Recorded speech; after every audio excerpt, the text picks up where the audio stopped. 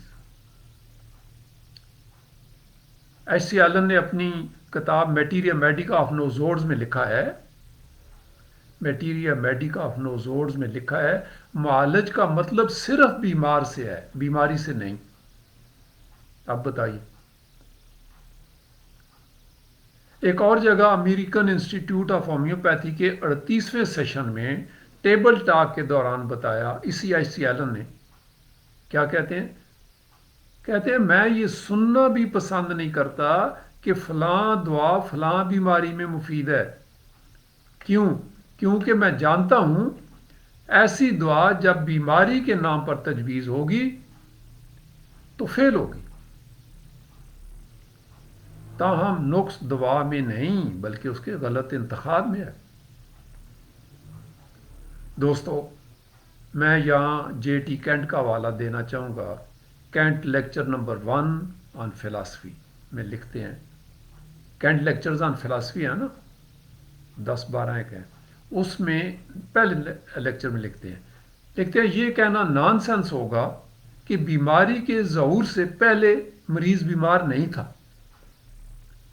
بیماری کے ظہور سے پہلے مریض بیمار نہیں تھا، یہ کہنا نان سینس ہوگا. یہاں وہ روایتی تشخیص کی طرف اشارہ کر رہا ہے. اس نے لکھا کیا یہ بات واضح نہیں کہ مریض بہت مدت سے بیمار چلا آ رہا تھا. چونکہ ایلوپیتھک سٹائل میں ضروری ہوتا ہے کہ علاج سے پہلے تشخیص کرا لی جائے، لیکن زیادہ تر کیسوں میں تشخیص کی تکمیل ہونے سے پہلے ہی مریض لا علاج ہو چکا ہوتا ہے. جی، تشخیص سے پہلے. ہومیوپیتھی میں مرض کو بنیاد بنا کر علاج کرنا سب کو ایک ہی لاٹھی سے آنکنے کے مترادف ہے اور ہومیوپیتھک فلسفی کی خلاف ورزی ہے. دیکھیں جی، ہم نے مریض کو بیماری کے چنگل سے آزاد کرانا ہوتا ہے. مکین کو اہمیت دینی ہوتی ہے، مکان کو نہیں. ہمیں بیماری کی نہیں دوا کی تشخیص کرنا ہوتی ہے، یہ فرق ہے. ہمیں بیماری کی نہیں دعا کی تشخیص کرنا ہوتی ہے. جارج ویتھالکس نے کہا ایلوپیتھی میں تشخیص کا مطلب ہے مرض کی تشخیص، بیماری کی تشخیص، لیکن ہومیوپیتھی میں تشخیص کا مطلب ہوتا ہے مریض کی تشخیص. لک ڈی شیفرڈ نے لکھا، یہ آج کل کا بڑا کلاسیکل ہومیوپیتھ ہے، پریکٹسنگ ہومیوپیتھ ہے، اس نے 3-4 کتابیں بہت زبردست لکھی. لک ڈی شیفرڈ نے لکھا ایلوپیتھک کلینکس میں بیماریاں وزٹ کرتی ہیں جبکہ ہومیوپیتھک کلینک میں بیمار. لک ڈی شیفرڈ نے ایک اور جگہ لکھتے ہیں بعض معالجین کا یہ حال ہے کہ ان کے بارے میں کہا جاتا ہے talking homeopathy and walking allopathy. دیکھیں جو بیماریوں کا علاج کرتے ہیں ان کے یہاں کیا ہوتا ہے. بیماریاں اندھا دھند مریض پر حملہ آور ہوتی ہیں اور وہ اندھا دھند بیماری پر حملہ آور ہو کر اسے بھگا دیتی ہیں. یہ دوسرے مقطع فکر کی بات کروں جہاں بیماریوں کا علاج ہوتا ہے. بیماریاں اندھا دھند مریض پر اٹیک کرتی ہیں اور وہ اندھا دھند بیماری پر اٹیک کرتے ہیں اور اسے بھگا دیتے ہیں اور مریض کو یہ کہہ کر تنہا چھوڑ دیتے ہیں اگر دوبارہ مرض حملہ آور ہوا تو پھر آ جانا. ہومیوپیتھی نظریہ علاج کے مطابق جو مریض صرف بیماری کی علامات پیدا کرنا شروع کر دے، یعنی صرف بیماری کے سمٹمز پیدا کرنا شروع کر، سمجھو وہ تقریباً لا علاج ہو چکا ہے. قوت حیات اس قابل ہی نہیں رہی کہ اپنے سمٹم ڈیولپ کر سکے۔ اور میں یہاں آپ کو جے ایچ کلارک کا حوالہ دوں گا۔ جے ایچ کلارک نے اپنی کتاب پرسکرائبر میں ہانیمن کا حوالہ دیتے ہوئے لکھا ہے، جہاں ہانیمن نے ایک مریض کو مخاطب کرتے ہوئے کہا، کیا کہا تھا؟ تمہیں جو بیماری ہے مجھے اس سے کوئی غرض نہیں، اور میں نے جو دوا تمہیں دی ہے تمہیں اس سے کوئی غرض نہیں ہونی چاہیے۔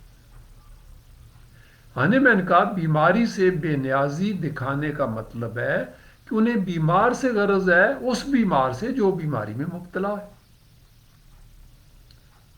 تو دوستو اینڈ کرتے ہیں۔ جے ایچ کلارک نے دل کے امراض پر بات کرتے ہوئے لکھا، ہومیوپیتھی امراض کے لیے نہیں بلکہ مریضوں کے لیے مخصوص خصوصیات رکھتی ہے،